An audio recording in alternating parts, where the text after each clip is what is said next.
કહો બાળકો, તમે કરિયાણાની દુકાને કોઈ વસ્તુ લેવા જાઓ ત્યારે દુકાનદાર કઈ રીતે વસ્તુ આપે છે?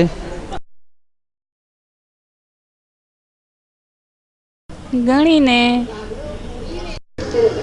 પેકિંગમાં, ત્રાજવાથી તોલીને, ત્રાજવાથી તોલીને. હવે કહો, કાગળ કાપવા શાનો ઉપયોગ કરો છો?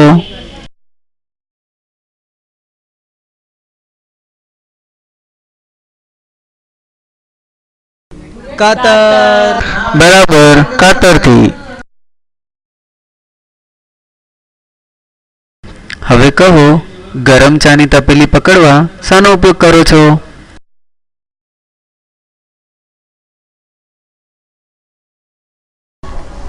સાડી વડે,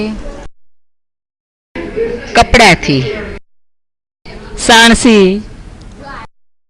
બરાબર, સાણસીથી. ત્રાજવું, કાતર અને સાણસી એ સાદા યંત્રો કહેવાય.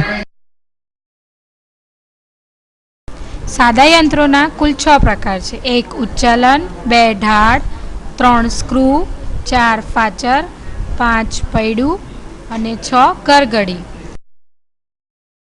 ઉચ્ચાલન, ત્રાજવું, કાતર અને સાણસી આ ત્રણેય ઉપરના ઉદાહરણો ઉચ્ચાલનના આધાર પર કામ કરે છે. ઉચ્ચાલન એટલે ઓછું બળ વાપરી વધુ વજન ઉચકવાની ક્રિયા. જુઓ બાળકો, આ શેનું ચિત્ર છે? ચીચવાનું. ચીચવામાં 2 બાળકો બેઠા છે, તેને પ્રયત્ન બળ કહે છે. આ લાકડાને બરાબર મધ્યમાં ટેકવેલો છે તેને આધાર બિંદુ કહે છે અને બીજી બાજુ જે માણસ બેઠો છે તેને ભાર કહે છે. ઢાળ એક સાદું યંત્ર છે. વધારે વજનદાર વસ્તુને ઓછી મહેનતે ધકેલીને ઉપર લઈ જઈ શકાય છે અથવા ખસેડી શકાય છે. જો બાળકો, આ ટ્રકનું ચિત્ર છે, તેમાં મજૂર સહેલાઈથી ઢાળની રચના કરી અને સામાન ઉપર લઈ જાય છે.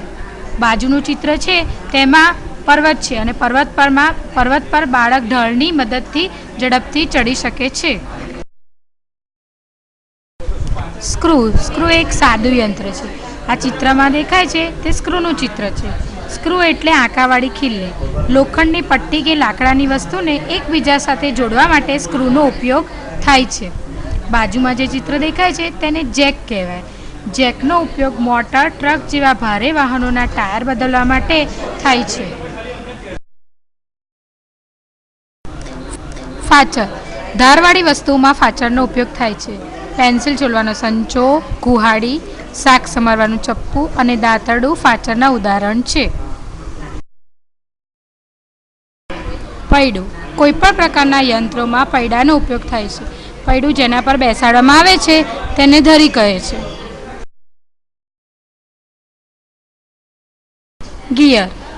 ગિયર એક પ્રકારનું દાતા ચક્ર છે. ગિયરમાં પૈડાનો ઉપયોગ થાય છે. ગિયરનો ઉપયોગ ઘણા યંત્રો અને મશીનો બનાવવા માટે થાય છે. ગરગડીમાં પૈડું અને ધરીનો ઉપયોગ થાય છે. ઓછા બળે ઊંડા કૂવામાંથી ભરેલી ડોલ બહાર સહેલાઈથી ખેંચી શકાય છે.